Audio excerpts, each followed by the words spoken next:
পাকিস্তানের লাফানো এখনো বন্ধ হয়নি। ভারতের কাছ থেকে যোগ্য জবাব পাওয়া সত্ত্বেও বড্ড লাফাচ্ছে পাকিস্তান। তাই তো আবারও ভারতের বিরুদ্ধে কড়া বার্তা পাঠালো পাকিস্তান। পাকিস্তানের ওড়া এখনো বন্ধ হয়নি। জানেন বিষ উগরে ঠিক কি জানালো পড়শি দেশ? এভাবে কি আবার পাকিস্তান নিজের বিপদ বাড়াচ্ছে? নরেন্দ্র মোদীর কানে একথা একবার গেলে কি হবে পাকিস্তানের? দেখুন, ভারত ও পাকিস্তানের মধ্যে যুদ্ধবিরতি আগামী 18 মে 2025 পর্যন্ত বাড়ানো হয়েছে। ইতিমধ্যেই ভারত পাকিস্তানকে কড়া বার্তা দিয়েছে যে যদি কোনো আলোচনা হয় তা হবে সন্ত্রাসবাদ এবং পাক অধিকৃত কাশ্মীরের ইস্যুতে। যদিও এই আবহে পাকিস্তান আবারও হুমকি দিয়েছে। এই দিন পাকিস্তানের বিদেশ মন্ত্রক জানিয়েছে যে ভারত যদি আবার আক্রমণ করে আমরাও জবাব দেব। এই প্রসঙ্গে পাকিস্তানের বিদেশ মন্ত্রকের মুখপাত্র শফকত আলী খান বলেছেন যে আমরা ভারতকে পূর্ণ সততার সাথে যুদ্ধবিরতি পালনের আহ্বান জানাচ্ছি। তিনি বলেন, পাকিস্তান তার মিত্র দেশগুলির ভূমিকার প্রশংসা করে যারা যুদ্ধবিরতি প্রতিষ্ঠায় সহায়তা করেছে। পাকিস্তান সর্বদা আলোচনা এবং শান্তি পুনরুদ্ধারে বিশ্বাস করে। এদিকে পাকিস্তানের প্রধানমন্ত্রী শাহবাজ শরীফ তার দেশের জনগণকে খুশি করার জন্য অপপ্রচার ছড়াতে ব্যস্ত। তবে ভারত এখন সন্ত্রাসবাদের ইস্যুতে বিশ্বজুড়ে পাকিস্তানকে উন্মুক্ত করে দেবে।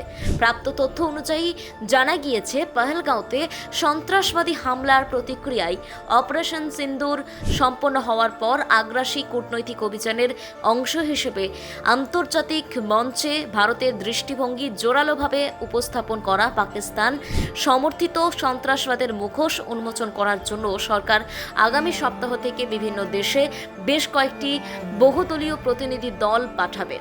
প্রসঙ্গত উল্লেখ্য, অপারেশন সিন্দুরের মাধ্যমে পাকিস্তানের সন্ত্রাসবাদীদের আস্তানা ধ্বংস করার পর ভারতীয় সেনাবাহিনী স্পষ্টভাবে বলেছে যে ভারতের সমস্ত সামরিক ঘাঁটি, সরঞ্জাম এবং ব্যবস্থা সম্পূর্ণরূপে সক্রিয় রয়েছে এবং পরবর্তী যে কোনো পদক্ষেপের জন্য সেনা সম্পূর্ণ প্রস্তুত। এদিকে প্রধানমন্ত্রী নরেন্দ্র মোদী পাকিস্তানকে সতর্ক করে বলেছেন যে অপারেশন সিন্দুর ভারতের নিউ নর্মাল পরিস্থিতি। এই প্রসঙ্গে জানিয়ে রাখি যে অপারেশন সিন্দুর হলো ভারতের প্রথম আন্তঃসীমান্ত সন্ত্রাস বিরোধী অভিযান, যেখানে সেনার 3টি বাহিনী অংশ নিয়েছিল।